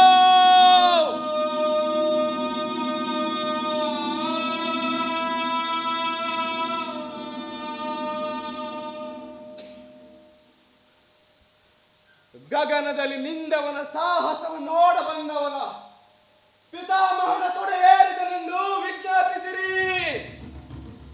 ಏನಾಯ್ತು ಏನಾಯ್ತು ಏನಾಯ್ತು? ಯಾರವನು ನನ್ನ ಕಿವಿಗಳನ್ನು ಹೊಲಸು ಮಾಡಿದವನು? ಯಾರವನು ನನಗೆ ಪ್ರಿಯ ಎಂದು ಅಪ್ರಿಯವ ನುಡಿದವನು? ಯಾರವನು ಮಗು ಕೊಂದ ಪಾತಕದಿಂದ ನನ್ನ ವಂಶವು ಕ್ಷಯವಾಗುವಂತೆ ಈ ಸುದ್ದಿನ ಅಂಜದೆ ಹೇಳುತ್ತಿರುವವನು? ಮಹಾರಾಜ, ಮನೆತನ ಒಡೆದು ಯುದ್ಧವಾದರೆ ಮಕ್ಕಳು ಮರಿಗಳೆಲ್ಲ ನಾಶವಾಗುವರು ಎಂಬುದು ನಿಮಗೆ ತಿಳಿದಿರಲಿಲ್ಲವೇ? ಈಗ ತಿಳಿಯುತ್ತಿದೆ. ಯಾವಾಗ ಮುಗಿಯುತ್ತದೆ ಇದು? ಶಾಂತಿ ಮತ್ತೆ ಎಂದು ನೆಲೆಸುತ್ತದೆ? ಗಾಂಧಾರಿ, ಕೇಳು. ಅಭಿಮನ್ಯು ಸಾವಿನಿಂದ ಉದ್ಭವಿಸಿ ಉರಿಯುವ ಕೋಪದಲ್ಲಿ ಕೃಷ್ಣನು ಲಗಾಮು ಚಾಟಿಗಳನ್ನು ಹಿಡಿದುಕೊಂಡು ಬಂದ. ಮಗನ ಮರಣದಿಂದ ಕೋಪ ಕೆರಳಿ ಅರ್ಜುನನು ಉಗ್ರಧನಸನ್ನು ಹಿಡಿದು ವೈರಿಗಳನ್ನು ಸದೆ ಪಡೆಯುವನಲ್ಲ. ಲೋಕ ವಿನಾಶವಾಗುವುದಲ್ಲ. ಆಗ ಆ ದಿನ ಶಾಂತಿ ನೆಲೆಸುತ್ತದೆ. ಅಯ್ಯೋ ಮಗುವೇ ಅಭಿಮನ್ಯು, ಉತ್ತಮ ಪುರುಷರನ್ನ ನಾಶಗೊಳಿಸುವ ಇಂಥ ಕುಲಯುದ್ಧ ನಡೆಯುತ್ತಿರುವಾಗ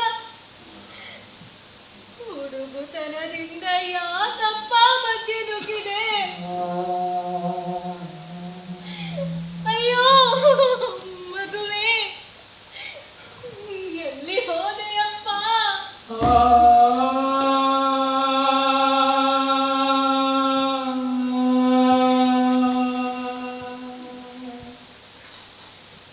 ಯಾವನು ಅದು ಉತ್ತರೆಗೆ ವೈದವ್ಯವನ್ನುಂಟು ಮಾಡಿದನೋ ಅವನು ತನ್ನ ಮಡದಿಯರಿಗೂ ವೈದವ್ಯವನ್ನು ತಂದಿಟ್ಟಂತೆ ಸರಿ.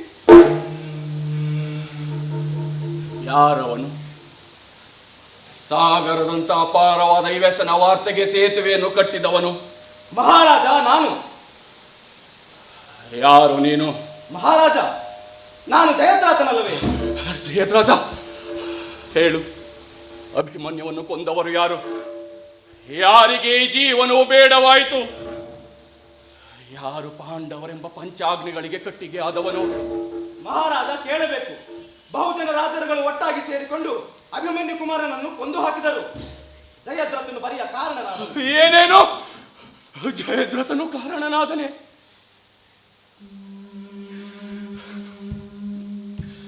ಅಯ್ಯೋ, ಇನ್ನು ಜಯದ್ರಥನು ಸತ್ತಂತೆ. ಜಯದ್ರಥನು ಸತ್ತಂತೆ.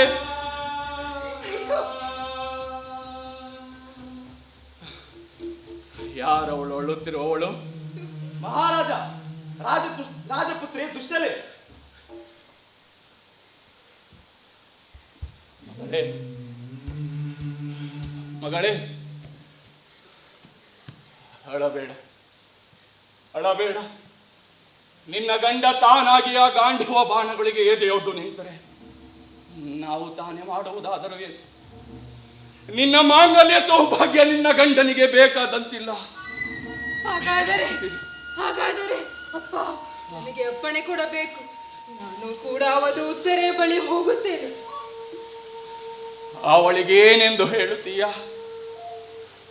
ಈಗಿನ ಸಂದರ್ಭಕ್ಕೆ ಒಪ್ಪುವಂತೆ ನೀನು ತಾಳುವ ವೇಷವನ್ನೇ ನಾನು ಕೂಡ ಧರಿಸುತ್ತೇನೆ ಎಂದು ಹೇಳುತ್ತೇನೆ. ಮಗಳೇ, ಬೇಡ ಮಾಡಬೇಡ, ಅಮಂಗಲವನ್ನು ನುಡಿಯಬೇಡ. ನಿನ್ನ ಗಂಡನು ಇನ್ನೂ ಬದುಕಿದ್ದಾನೆ. ಆ ಅದೃಷ್ಟ ನನಗೆಲ್ಲಿಂದ ಬರಬೇಕು? ಜನಾರ್ದನನ ಸಹಾಯರು ಅರ್ಜುನನಿಗೆ ಅನಿಷ್ಟ ಉಂಟು ಮಾಡಿದವರಲ್ಲಿ ಯಾವನು ಉಳಿದಿದ್ದಾನೆ? ದುಃಖ ತಪ್ತಳಾದ ದುಶ್ಶೀಲೆಯು ಸರಿಯಾದದ್ದನ್ನೇ ಹೇಳುತ್ತಿದ್ದಾಳೆ. ಅಭಿಮನ್ಯು ಎಂತವನು ಗೊತ್ತೇ? 8 ತೋಳುಗಳುಳ್ಳ ಶ್ರೀಕೃಷ್ಣನ ತೊಡೆಯ ಮೇಲೆ ಬಹುಕಾಲ ಆಡುತ್ತಾ ಬೆಳೆದವನು. ಮದವೇರಿದ ಬಲರಾಮನಿಗೆ ಪ್ರೀತಿಯಿಂದ ಇನ್ನು ಮದವೇರಿಸಿದವನು. ದೇವ ಸಮಾನ ಪರಾಕ್ರಮವುಳ್ಳ ಕುಂತಿ ಪುತ್ರರ ಪ್ರೇಮದಾಗರವಾಗಿ ನಲಿದವನು. ಅಂಥವನನ್ನು ಕೊಂದು ಇನ್ಯಾವನು ಉಳಿವನು? ತನ್ನ ದೀರ್ಘಾಯುಷ್ಯವನ್ನು ಹೇಗೆ ಉಳಿಸಿಕೊಳ್ಳುತ್ತಾನೆ? ಹೇಗೆ ಉಳಿಸಿಕೊಳ್ಳುತ್ತಾನೆ? ಜಯದ್ರಾತ ಆ ಅವಸ್ಥೆಯಲ್ಲಿದ್ದ ಮಗನನ್ನು ಕಂಡು ಆ ಗಾಂಡಿವ ಧ್ವನಿ ಏನು ಮಾಡಿದನು? ಮಹಾರಾಜ, ಏನು ಇದು ಅರ್ಜುನನ ಎದುರಿಗೆ ನಡೆಯುತ್ತೆ ಎಂದು ತಿಳಿದಿದೆ? ಏನು ಅರ್ಜುನನು ಅಲ್ಲಿರಲಿಲ್ಲವೇ? ಖಂಡಿತವಾಗಿಯೂ ಇಲ್ಲ ಮಹಾರಾಜ. ಜಯದ್ರಾತ, ಅದು ಹೇಗೆ ನಡೆಯಿತು? ಮಹಾರಾಜ ಕೇಳಬೇಕು. ಜನಾರ್ದನನ ಸಹಾಯಕನಾದ ಅರ್ಜುನನು ಸಂಸಪ್ತಕರ ಸೈನ್ಯದ ಮೇಲೆ ಯುದ್ಧ ಮಾಡುತ್ತಿರಲು ಕುಮಾರ ಅಭಿಮನ್ಯುವು ದೋಷವನ್ನೆರೆಯದೆ ಬಾಲಭಾವದಿಂದ ಯುದ್ಧದಲ್ಲಿ ಧುಮುಕಿ ಬಿಟ್ಟನು. ಅಯ್ಯೋ ಕಷ್ಟ! ಆ ಸಮಯ ನೋಡಿಕೊಂಡು ಅವನನ್ನು ಕೊಂದರು. ಹುಲಿ ಹತ್ತಿರ ಇರುವಾಗ ಅದರ ಗುಹೆಗೆ ನುಗ್ಗುವ ಧೈರ್ಯ ಇನ್ಯಾರಿಗಿದೆ? ಜಯದ್ರಾತ, ಇನ್ನುಳಿದ ಪಾಂಡವರು ಏನು ಮಾಡುತ್ತಿದ್ದಾರೆ? ಮಹಾರಾಜ ಕೇಳಬೇಕು. ಅರ್ಜುನನು ಬರಲಿ ನೋಡಲಿ ಎಂದು ಅವನ ದೇಹವನ್ನು ಚಿತೆಯ ಮೇಲಿರಿಸದೆ ಎಲ್ಲರೂ ಕಣ್ಣೀರು ಸುರಿಸುತ್ತಿದ್ದಾರೆ. ಅಭಿಮನ್ಯುವಿಗೆ ಸಾಯುವ ಹಾಗೆ ಗಾಯಗಳನ್ನು ಮಾಡಿದ ರಾಜರುಗಳ ಹೆಸರುಗಳನ್ನು ಅಡಿಗಡಿಗೆ ನೆನೆದು ನುಡಿಯುತ್ತಿದ್ದಾರೆ. ಗಾಂಧಾರಿ, ಬಾ, ನಾವು ಗಂಗಾ ತೀರಕ್ಕೆ ಹೋಗೋಣ. ಮಹಾರಾಜ, ಗಾಂಧಾರಿ, ಮಹಾರಾಜ, ಹಾಗಾದರೆ ಅಲ್ಲಿ ಮುಳುಗಿ ಸ್ನಾನ ಮಾಡೋಣ ಅಲ್ಲವೇ? ಗಾಂಧಾರಿ ಕೇಳು. ತಾವು ಮಾಡಿದ ಪಾಪದ ಫಲವಾಗಿ ಈಗಾಗಲೇ ಸತ್ತಿರುವ ನಿನ್ನ ಮಕ್ಕಳಿಗೆ ತಿಲಾಂಜಲಿಯನ್ನು ಬಿಡಬೇಕು. ಇನ್ನುಳಿದ ರಾಜ ಶಿಬಿರಕ್ಕೆ ಮುಂದೆ ಬರುವ ಅಪಾಯವನ್ನು ರಕ್ಷಿಸುವ ಶಕ್ತಿ ನನಗಿಲ್ಲ.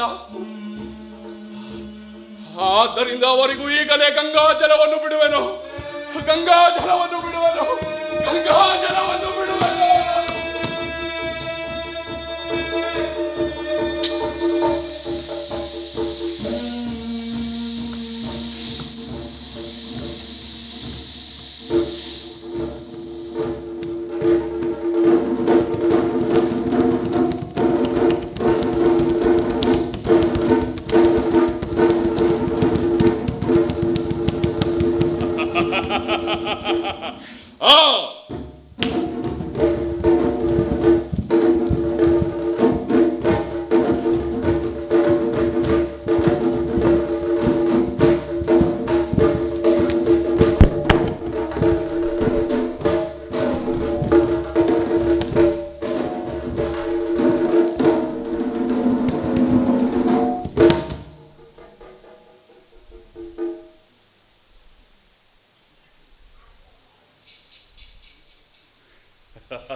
ತಮ್ಮ ದುಶ್ಯಾಸನ, ಅಣ್ಣ, ಅಭಿಮನ್ಯುವನ್ನು ಕೊಂದುದರಿಂದ ನಾವು ಪಾಂಡವರಿಗೊಡ್ಡುವ ವಿರೋಧಕ್ಕೆ ಬಲ ಬಂದಿದೆ. ನಮಗೆ ಜಯವಾಯಿತು. ಆ ಕೃಷ್ಣನ ಮದವು ಅಡಗಿತು. ನಮಗೆ ಕೀರ್ತಿ ಅಭ್ಯುದಯಗಳು ಒದಗಿ ಬಂದವು. ಅಬ್ಬಬ್ಬ, ಅಭಿಮನ್ಯುವಿನ ಸಹಾಯಕ್ಕೆ ಯಾರು ಬರದಿರುವಂತೆ ಜಯದ್ರಾತನ ಸೇನೆ ಶತ್ರು ಸೇನೆಯನ್ನು ಮತ್ತೆ ತಡೆಯೊಡ್ಡಿತು. ಒಂದರ ಮೇಲೊಂದರಂತೆ 100 ಬಾಣಗಳನ್ನು ಹೊಡೆದು 2ನೇ ಫಲ್ಗುಣ ನೆನೆಸಿದ ಅವನನ್ನು ಕೊಂದು ನೆರಳುಗೊಳಿಸಿದ ಈ ಹಿಂದಿನ ಈ ಯುದ್ಧದಲ್ಲಿ ಮಗನನ್ನು ಕೊಂದದ್ದರಿಂದ ತೀವ್ರ ಶೋಕದ ಶಿರವನ್ನೇ ಅವರೆಡೆಗೆ ನೆಟ್ಟಿದೆವು.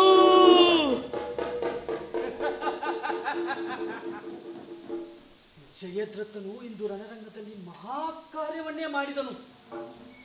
ಅವನಿಗೆ ಎಷ್ಟು ಪೌರುಷ ಇದೆ ಎಂದು ಅದ್ಯಾವ ದೊರೆಗಳು ತಿಳಿಯರು. ಮಾವ, ತಮ್ಮ ದುಶ್ಯಾಸನ, ಅಣ್ಣ, ಬನ್ನಿ ಪೂಜ್ಯರಾದ ತಂದೆಗೆ ವಂದಿಸೋಣ. ದುರ್ಯೋಧನ,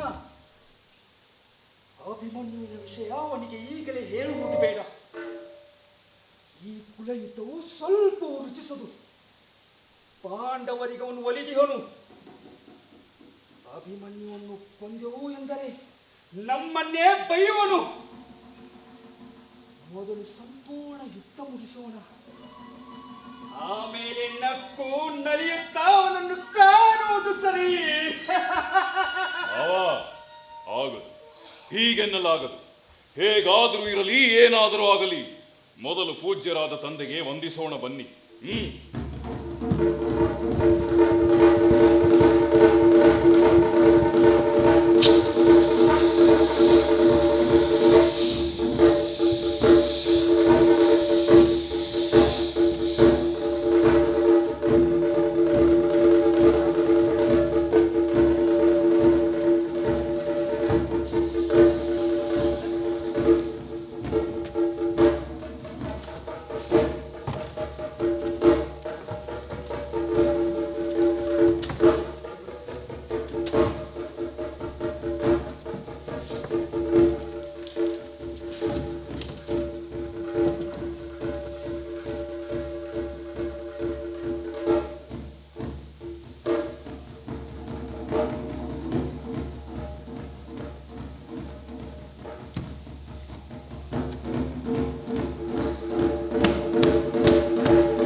ನಾನು ದುರ್ಯೋಧನ. ಅಪ್ಪ, ನಾನು ದುಶ್ಯಾಸನ. ನಾನು ಶಕುನಿ. ವಂದಿಸುತ್ತೇವೆ.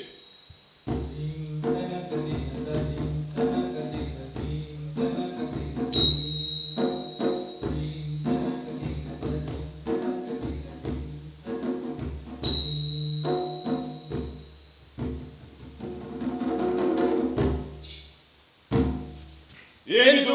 ಆಶೀರ್ವಾದವನ್ನೇ ಮಾಡಲಿಲ್ಲವಲ್ಲ ಮಗನೇ. ಹೇಗೆ ಆಶೀರ್ವಾದ ಮಾಡಲಿ? ಕೃಷ್ಣ ಹಾಗೂ ಅರ್ಜುನನ ಹೃದಯವೇ ಆಗಿದ್ದೆ ಇನ್ನು ಬಾಲಕ ಅಭಿಮನ್ಯುವನ್ನು ಕೊಂದು ಬದುಕುವ ಆಸೆಯನ್ನೇ ಕೊನೆ ಮಾಡಿದ್ದೀರಿ. ನಿಮಗೆ ಹೇಗೆ ಆಶೀರ್ವಾದ ಮಾಡಲಿ? ಅಪ್ಪ, ಏಕಿಷ್ಟು ಗಾಬರಿ? ಗಾಬರಿ ಯಾಕೆಂದೆಯ? ಬರೀ ಗಂಡು ಮಕ್ಕಳೇ ಹುಟ್ಟಿದ ನನ್ನ ವಂಶದಲ್ಲಿ ಹುಟ್ಟಿದವಳು ಮಗಳೊಬ್ಬಳೆ. 100 ಸುತರರಿಗಿಂತ ಅವಳು ವಿಶೇಷವಾಗಿ ತೋರುವಳು. ಅಣ್ಣಂದಿರ ದಯೆಯಿಂದ ಅವಳಿಗೆ ಆಳು ವಿಧವೆ ಪಟ್ಟ ಬರುವುದಲ್ಲ ಎಂಬ ಭಯ. ಜಯದ್ರಥನಿಗೂ ಇದಕ್ಕೂ ಸಂಬಂಧವೇನು? ಸೂರ್ಯ ಬೆಳಗುವಾಗ ದೃಶ್ಯವಾಗುವ ಶಕ್ತಿ ಕೊಟ್ಟ ವರದಿಂದ ಗರ್ವಿತನಾದವನು ಅವನ ಪಾಂಡವರನ್ನು ತಡೆದು ನಿಲ್ಲಿಸಿದವನು. ಅವನೊಬ್ಬನೇ ತಡೆದನೆ. ಅವನ ಜೊತೆ ಇನ್ನೂ ಹಲವರು ನಮ್ಮ ಜನರಿದ್ದರು. ಅಯ್ಯೋ ಕಷ್ಟ. ಆ ಮಗು ಒಬ್ಬಂಟಿಯಾಗಿ ಮುನ್ನುಗ್ಗುತ್ತಿರುವಾಗ, ಅಷ್ಟೊಂದು ಜನ ಸೇರಿ ನಿರ್ದಯಾಗಿ ಹೊಡೆಯುವಾಗ ಅವರ ತೋಳುಗಳು ಯಾಕೆ ಬೀಳಲಿಲ್ಲ? ಅಪ್ಪ, ಮುದುಕನಾದ ಭೀಷ್ಮನನ್ನು ಮೋಸದಿಂದ ಬಾಣ ಬಿಟ್ಟು ಅವರನ್ನು ಬೀಳುವಂತೆ ಮಾಡಿದವರ ತೋಳುಗಳು ಹೇಗೆ ಬೀಳದೆ ನಿಂತಿವೆ? ಅಭಿಮನ್ಯು ವಯಸ್ಸಿನಲ್ಲಿ ಹುಡುಗನೇ ಸರಿ, ಆದರೆ ಪರಾಕ್ರಮದಲ್ಲಿ ಹುಡುಗನೇ. ಅವನನ್ನು ಕೊಂದರೆ ನಮ್ಮ ತೋಳುಗಳು ಬೀಳಬೇಕೇ? ಮಗನೇ, ಭೀಷ್ಮನನ್ನು ಕೆಡುವುದಕ್ಕೂ ಅಭಿಮನ್ಯು ಕೊಂದದಕ್ಕೂ ಒಂದಕ್ಕೊಂದು ಸಮವೇ? ಹೇಗೆ ಸಮನಲ್ಲ ಮಗನೇ? ಭೀಷ್ಮನ ಸಾವು ತನ್ನಿಚ್ಛೆ. ತಾನು ಹೇಗೆ ಸೋಲಬೇಕೆಂಬ ಉಪಾಯವನ್ನು ತಾನೇ ಹೇಳಿಕೊಟ್ಟ. ಸಂತೋಷದಿಂದ ಸೋತ. ಇನ್ನು ಇವನ ಹುಡುಗ, ಕುರುವಂಶದ ನಾಯಕ ಅರ್ಜುನನ ಮೊದಲ ಕೊಡಿಯನ್ನು ಮೊಳಕೆಯಲ್ಲೇ ಕತ್ತರಿಸಿದ್ದೀರಿ. ಅಭಿಮನ್ಯು ಹುಡುಗನಾದರೂ ಎಲ್ಲ ಹುಡುಗರ ತರ ಅಲ್ಲ ಅವನು. ನಾವೆಲ್ಲ ಕಣ್ಣಲ್ಲಿ ಕಣ್ಣಿಟ್ಟು ಯುದ್ಧ ಮಾಡುತ್ತಿದ್ದೆವು. ಆಗ ಅವನು ವ್ಯಾಯಾಮದಿಂದ ಗಳಿಸಿದ ಶಕ್ತಿ, ಯುದ್ಧದ ಆವೇಶ, ಈ ಎರಡೂ ಸೇರಿಕೊಂಡು ಬಿಲ್ಲು ಕೈಲೆತ್ತಿಕೊಂಡು ಸೂರ್ಯ ಕಿರಣದ ಜಾಲದ ಹಾಗೆ ನಮ್ಮ ಮೇಲೆ ಬಿಟ್ಟ ಬಾಣಗಳು ನಮ್ಮ ಕಡೆಯ ರಾಜರ ದೇಹಗಳನ್ನು ಚುಚ್ಚಿದವು.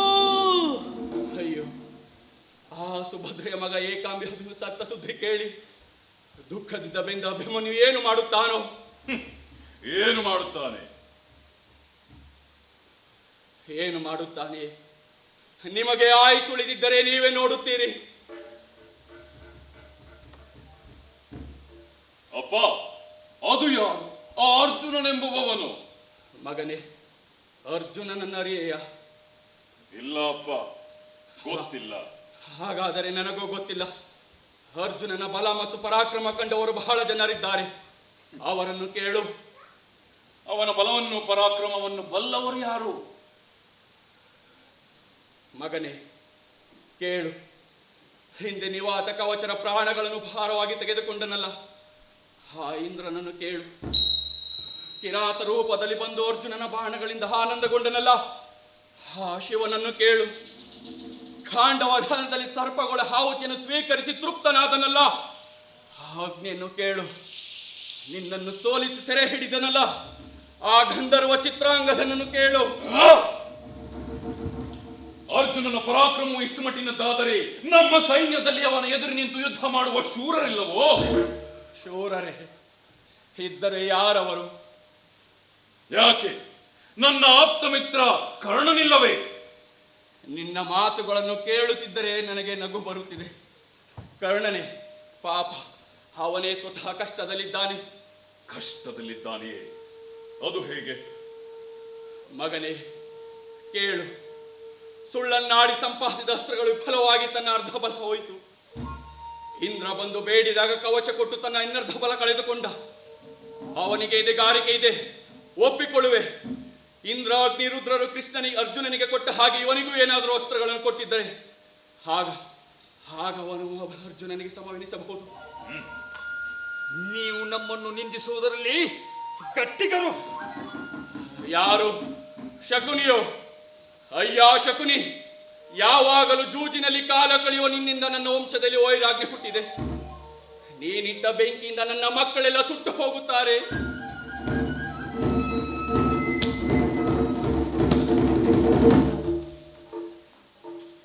ಓಹೋ, ನೆಲ ನಡುಗಿ ಗುಡುಗುತ್ತಿದೆ, ಉಲ್ಕೆಗಳು ಬೀಳುವಂತೆ ಗಗನದಲ್ಲಿ ಬೆಳಕು ಮೂಡಿದೆ. ಇದ್ದಕ್ಕಿದ್ದಂತೆ ಇದೇನಾಗಿದೆ?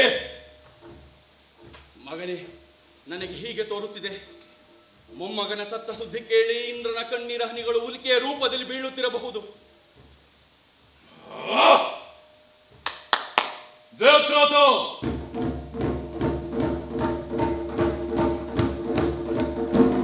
ಮಹಾರಾಜರಿಗೆ ಜಯವಾಗಲಿ. ಹೋಗು. ಪಾಂಡವರ ಶಿಬಿರದಲ್ಲಿ ಶಂಖಪಟ ಸಿಂಹನಾದ ಧ್ವನಿಗಳೆಲ್ಲವೂ ಒಟ್ಟಾಗಿ ಸೇರಿರುವ ಶಬ್ದ ಕೇಳಿ ಬರುತ್ತಿದೆ. ಏತಕ್ಕಾಗಿ ಇಷ್ಟೊಂದು ಶಬ್ದವಾಗುತ್ತಿದೆಯೋ ತಿಳಿದುಕೊಂಡು ಬಾ. ಅಪ್ಪಣೆ ಮಹಾರಾಜ.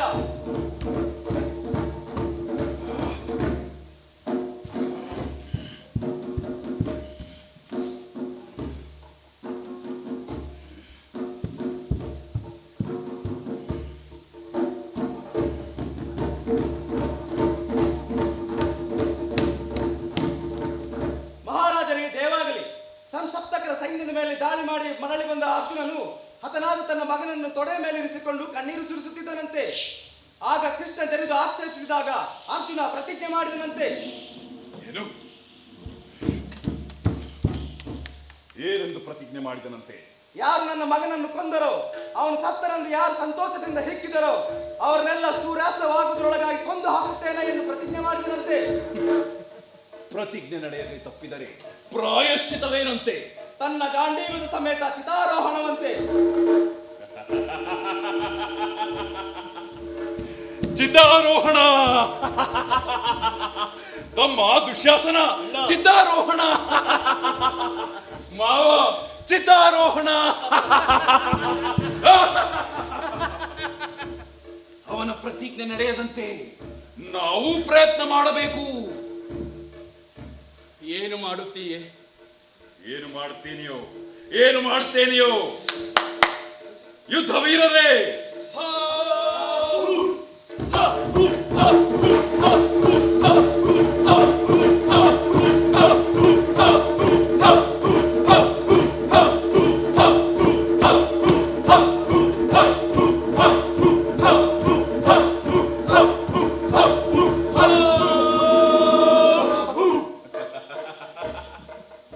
ಸಮಸ್ತ ಅಕ್ಷೋಹಿಣಿ ಸೈನ್ಯವನ್ನು ಒಟ್ಟು ಮಾಡಿ ಅವರ ಮಧ್ಯೆ ಜಯದ್ರಥನನ್ನು ಮುಚ್ಚಿ ಮರೆ ಮಾಡಿ ಬಿಡುತ್ತೇನೆ. ನಂತರ ದ್ರೋಣೋಪದೇಶಗಳನ್ನು ಅನುಸರಿಸಿ ಭೇದಿಸಲಾಗದ ವ್ಯೂಹವನ್ನು ರಚಿಸುತ್ತೇನೆ. ಆಗ ಶತ್ರುಗಳೆಲ್ಲ ನಿರಾಶರಾಗಿ ಬೆಂಕಿಯಲ್ಲಿ ಬೀಳುವರು.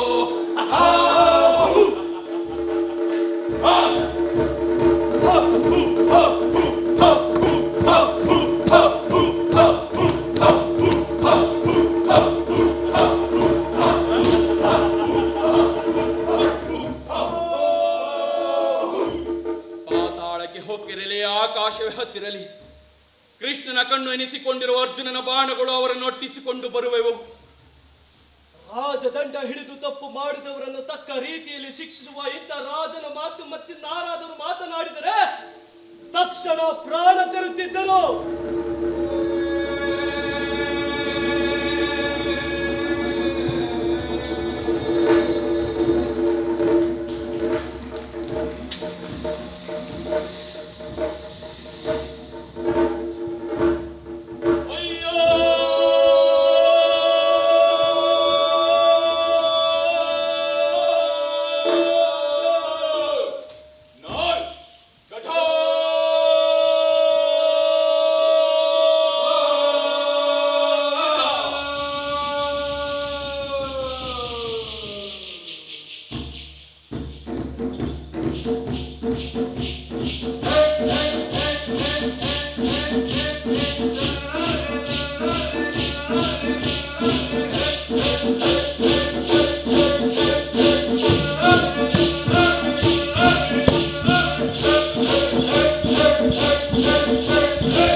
ಅಯ್ಯ, ನಾನು ಘಟೋತ್ಕಚ, ಅಭಿಮನ್ಯುವನ್ನು ಕೊಲೆ ಮಾಡಿಸಿದ ವೈರಿಯನು, ಆ ಅನಾರ್ಯನನ್ನು ನೋಡಲು ಬಂದಿದ್ದೇನೆ.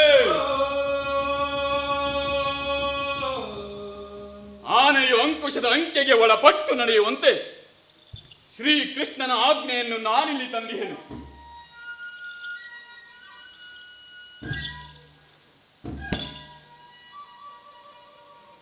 ಓಹೋ, ಇದು ಶತ್ರು ಶಿಬಿರದ ಹೆಬ್ಬಾಗಿಲು.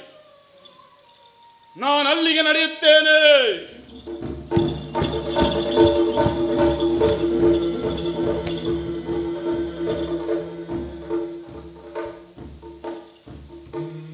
ನಾನು ಯಾರೆಂಬುದನ್ನು ತಿಳಿಸಿಬಿಡುತ್ತೇನೆ. ಹಿಡಿಂಬೆಯ ಮಗನಾದ ಘಟೋತ್ಕಚನು ನಾನು. ಯದುಪತಿಯ ಮಾತುಗಳನ್ನು ತಂದಿಹೆನು, ನೋಡಬೇಕಿದೆ ಆ ಅಜ್ಜನನ್ನು. ಬಾ, ಬೇಗ ಬಾ ಶತ್ರು ಮಂದಿರಕ್ಕೆ.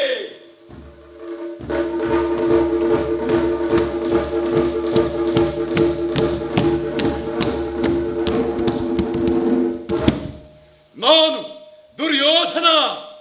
ಆ ಕೃಷ್ಣನ ಸೊಕ್ಕಿನ ಸಂದೇಶವೇನು ಹೇಳು, ಕೇಳಲು ಕಾತುರನಾಗಿದ್ದೇನೆ.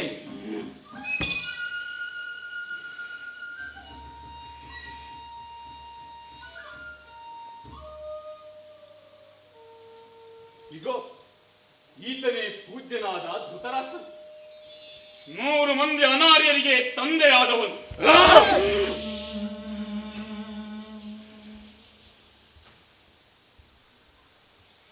ಇವನ ಆಕಾರವು ಎಷ್ಟು ಲಲಿತವಾಗಿ ಗಂಭೀರವಾಗಿ ತೋರುತ್ತಿರುವುದು.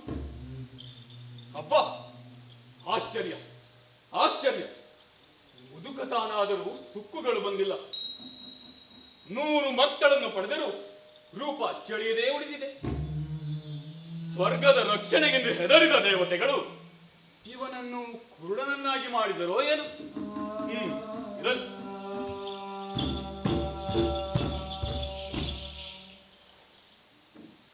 ಅಜ್ಜ, ನಾನು ಅಲ್ಲ, ಯುಧಿಷ್ಠಿರನೇ ಮುಂತಾದ ನನ್ನ ಗುರುಗಳು ನಿಮ್ಮನ್ನು ಮೊದಲು ವಂದಿಸುತ್ತಾರೆ. ಬಳಿಕ ನಾನು ಘಟೋತ್ಕಚನ ವಂದಿಸುತ್ತೇನೆ.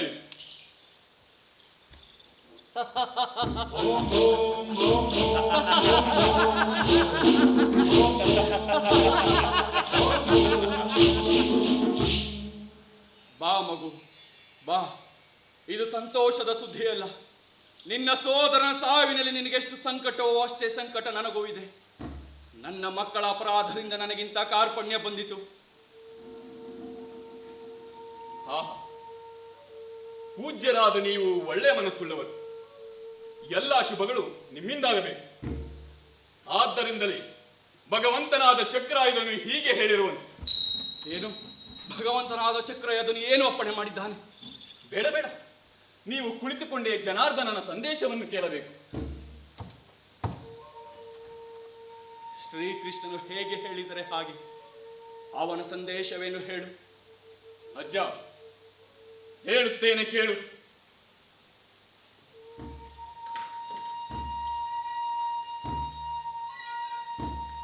ಮಗು ಅಭಿಮನ್ಯು, ಗುರುಕುಲ ಪ್ರದೀಪ, ನನ್ನನ್ನು, ನಿನ್ನ ತಾಯಿಯನ್ನು, ಸೋದರ ಮಾವನನ್ನು ಎಲ್ಲರನ್ನು ತೊರೆದು ಅಜ್ಜನನ್ನು ನೋಡುವ ಆಸೆಯಿಂದ ಸ್ವರ್ಗಕ್ಕೆ ಹೊರಟು ಹೋದೆಯಾ?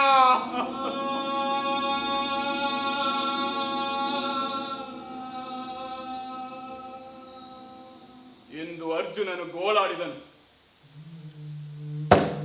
ಪಿತಾಮಹ, ಇದ್ದ ಒಬ್ಬ ಮಗನನ್ನು ಕಳೆದುಕೊಂಡ ಅರ್ಜುನನ ಅವಸ್ಥೆಯೇ ಹೀಗಿರಬೇಕಾದರೆ ಇನ್ನು ನಿಮ್ಮ ಅವಸ್ಥೆ ಏನಾಗಬೇಕು?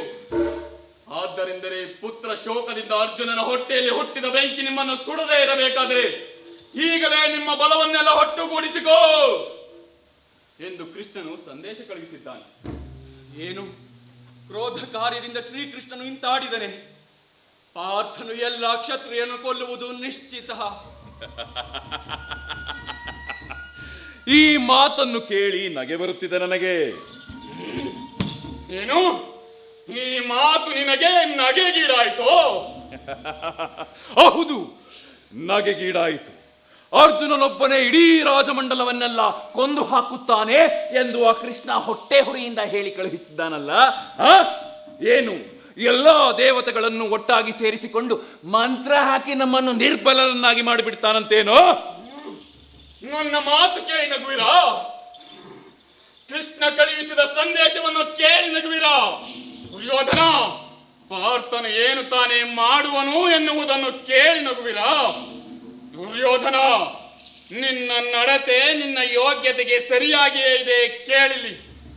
ಶ್ರೀಕೃಷ್ಣನು ನಿನಗೂ ಒಂದು ಆಜ್ಞೆ ಕಳುಹಿಸಿದ್ದಾನೆ. ಎಲ್ಲ ಕ್ಷತ್ರಿಯ ಮಾನಿಗೆ ಕೇಳಿಲಿ.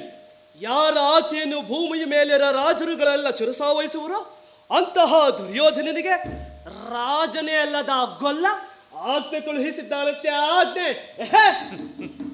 ಏನಿದು? ದುಶ್ಯಾಸನನೂ ಮಾತನಾಡುತ್ತಾನೆ. ಎಲ್ಲ ದುಶ್ಯಾಸನ, ರಾಜ್ಯವನ್ನೆಲ್ಲ ಕಳೆದುಕೊಂಡು ಜರಾಸಂಧನ ಸೆರೆಮನೆಯಲ್ಲಿ ಬಿದ್ದಿದ್ದ ರಾಜರುಗಳನ್ನೆಲ್ಲ ಬಿಡಿಸಿದವನು, ಭೂಮಂಡಲದ ರಾಜ ಮಹಾರಾಜರುಗಳೆಲ್ಲರ ಮುಂದೆ ಭೀಷ್ಮನ ಸ್ವಹಸ್ತದಿಂದ ಅಗ್ರ ಪೂಜೆ ಮಾಡಿಸಿಕೊಂಡವನು, ಶ್ರೀವಕ್ಷದಲ್ಲಿ ಪ್ರೀತಿಯಿಂದ ನಗುಮಗುವನೊಂದಿದ ಸಾಕ್ಷಾತ್ ಲಕ್ಷ್ಮಿಯೇ ನೆಲೆಸಿರುವಂತಹ ಶ್ರೀಕೃಷ್ಣನು ರಾಜರ ರಾಜ ನಿಮಗೆ ರಾಜನಲ್ಲವಾಗಿ ಬಿಟ್ಟನೋ? ಬೇಡ ದುಶ್ಯಾಸನ, ಬೇಡ, ವಿವಾದ ಬೇಡ. ದೊರೆಯೋ ದೊರೆಯಲ್ಲವೋ, ಬಲಿಯೋ ಬಲಿ ಅಲ್ಲವೋ, ಹೆಚ್ಚು ಮಾತಿನ್ನೇಕೆ? ಆ ನಿನ್ನ ಕೃಷ್ಣ ಏನು ಹೇಳಿದನೋ ಅದನ್ನ ಮಾತ್ರ ಬೊಗಳೋ. ಅನುಮಾನವೇನು? ಮೂರು ಲೋಕಕ್ಕೂ ಒಡೆಯನಾಗಿರುವ ಶ್ರೀಕೃಷ್ಣನು ಪ್ರಭುವೇ ಹೌದು. ಶ್ರೀಕೃಷ್ಣನು ಹೇಳಿದ್ದನ್ನು ಮತ್ತೊಮ್ಮೆ ಹೇಳುತ್ತೇನೆ ಕೇಳಿ.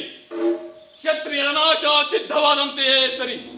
100 ರಾಜರುಗಳು ಹರಿದು ಈ ಭೂಮಿ ಅಗರಾಗುತ್ತದೆ. ಮಗನು ಸತ್ತ ಕಾಡಿನಿಂದ ಎತ್ತಿದ ಬಿಲ್ಲಿನಿಂದ ಬಾಣ ಸುರಿಸುವ ಅರ್ಜುನನಿಗೆ ಯುದ್ಧದಲ್ಲಿ ಯಾರು ಸಮರಲ್ಲ. ಭಲೆ ಘಟೋತ್ಕಚ, ಭಲೆ. ಬರೀ ಮಾತಿನಿಂದಲೇ ಭೂಮಿಯನ್ನು ಗೆಲ್ಲಬಹುದಾಗಿದ್ದರೆ ಒಬ್ಬೊಬ್ಬ ರಾಜನಂತೆ ಒಂದೊಂದು ಮಾತಿಗೂ ಎಲ್ಲ ಕ್ಷತ್ರಿಯರನ್ನು ಕೊಲ್ಲಬಹುದಲ್ಲ?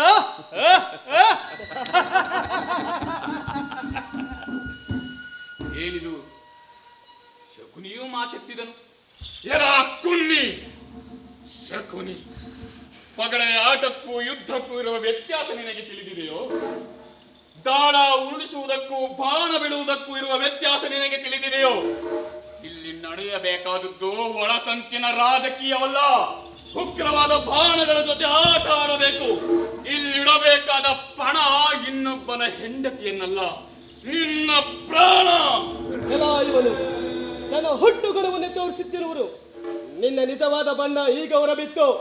ಹೊರಟಾಗಿ ಮಾತನಾಡುತ್ತಿದ್ದೀಯಾ, ಬೈಯುತ್ತಿದ್ದೀಯಾ, ಮಿತಿ ಮೀರಿ ಜಂಬ ಕೊಚ್ಚುತ್ತಿದ್ದೀಯಾ. ನಿನ್ನ ದರ್ಪ ನಿನ್ನ ಅಮ್ಮನ ವಂಶಕ್ಕೆ ತಕ್ಕಂತೆ ಅಸಭ್ಯವಾಗಿದೆ. ಹಾಗೆ ನಮ್ಮ ಸ್ವಭಾವ ಕೂಡ ರಾಕ್ಷಸನಂತೆ ರುದ್ರ ಭಯಂಕರವಾಗಿರುತ್ತದೆ. ಎಚ್ಚರಿಕೆ!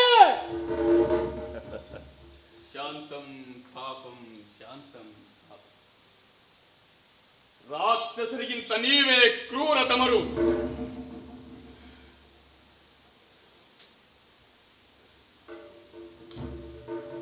ಏಕೆಂದರೆ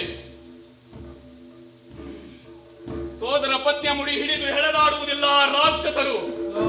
ಯುದ್ಧ ರಂಗಕ್ಕೆ ನುಗ್ಗಿದ ಬಾಲಕನನ್ನು ಕೊಲ್ಲಬೇಕು ಎಂದು ಯೋಚನೆ ಮಾಡುವುದಿಲ್ಲ ರಾಕ್ಷಸರು. ನೋಡಲು ಕುರೂಪಿಗಳು ಅವರು, ಒರಟರು ನಿಜ, ಆದರೆ ಕರುಣೆ ತೋರದವರಲ್ಲ ರಾಕ್ಷಸರು. ದೂತರಂತೆ ನೀನು ಬಂದಿರುವೆ, ಕದನಕ್ಕೆ ಬಂದಿಲ್ಲ. ದೂತರನ್ನು ಕೊಲ್ಲುವವರು ನಾವಲ್ಲ. ನಾನು ಹೇಳುವ ಸಂದೇಶವಿದೆ, ಅದನ್ನ ಕೊಂಡು ಹಿಂತಿರುಗು. ಏನು ಏನೇನು ದೂತನೆಂದು ಎದುರಿಸುತ್ತಿರುವೆಯೋ? ಹಾಗಾದರೆ ನಾನು ದೂತನೇ ಅಲ್ಲ. ಬಂದೆನ್ನ ಹೊಡೆಯಿರಿ ನೋಡುತ್ತೇನೆ. ಇಲ್ಲಿ ನಿಂತಿರುವವನು ಬಿಲ್ಲಿನ ಹೆಡಕತ್ತರಿಸಿ ನಿಸ್ಸಹಾಯಕನಾದ ಅಭಿಮನ್ಯುವು ಅಲ್ಲ. ಇಂಥ ಸಮಯ ಸಿಕ್ಕಿದೆ ಎಂದು ಚಿಕ್ಕಲಿನಿಂದಲೂ ಆಸೆ ಇತ್ತು. ಇಗೋ ಇಲ್ಲಿ ನಿಂತಿದ್ದೇನೆ. ಗಜೋ ಗಜ ಹೆದ್ದೇಳಿ ಗಂಡಸರು, ಯಮಲೋಕಕ್ಕೆ ನಡೆಯುವ ಆಸೆಯುಳ್ಳವರು.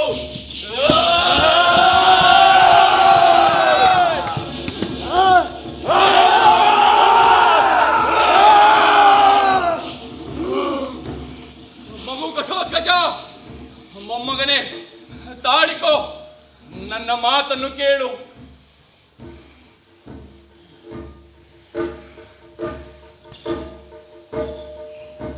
ದೋಷವನ್ನು ತಡೆಯಲು ನನ್ನಿಂದಾಗಲು, ಆದರೂ ಅಜ್ಜನ ಮಾತುಗಳನ್ನು ಮೀರಬಾರದೆಂದು ಸಹಿಸಿಕೊಳ್ಳುತ್ತೇನೆ.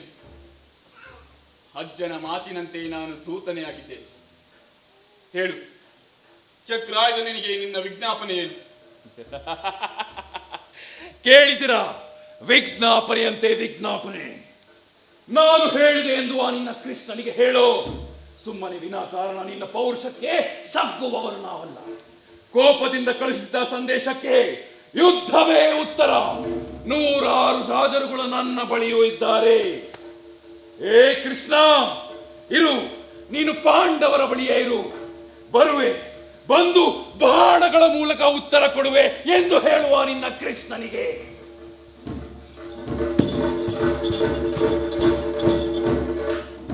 ಅಜ್ಜ, ನಾನಿನ್ನು ಹೊರಡುತ್ತೇನೆ. ಹೋಗು ಮಗು, ಹೋಗು.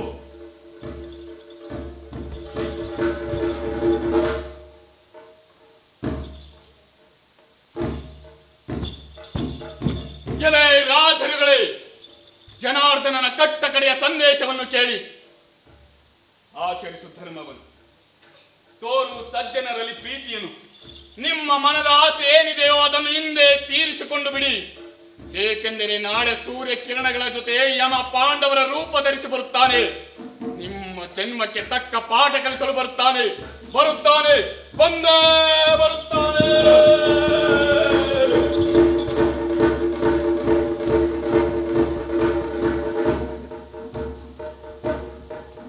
ಅಣ್ಣ, ನಾನೀಗಲೇ ರಣರಂಗಕ್ಕೆ ಹೊರಡುತ್ತೇನೆ. ಯುದ್ಧಕ್ಕೆ ಸಕಲ ಸಿದ್ಧತೆಗಳು ನಡೆಯಲಿ.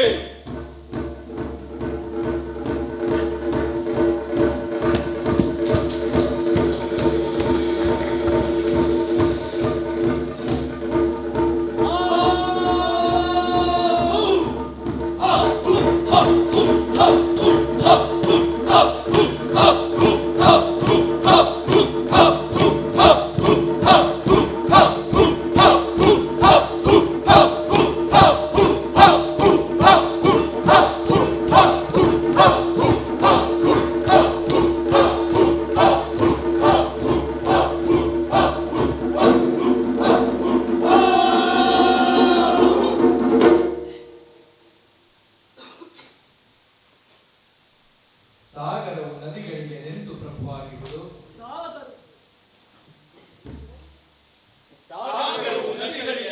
ಪ್ರಭುವಾಗಿರುವುದು.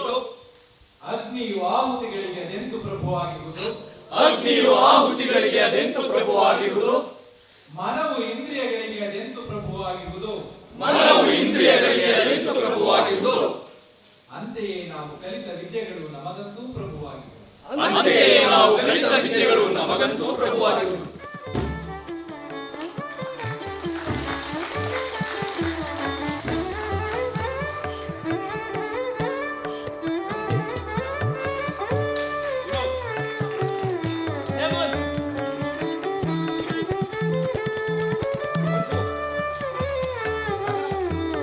ನಿಖಿಲ್ ರಾಜ್,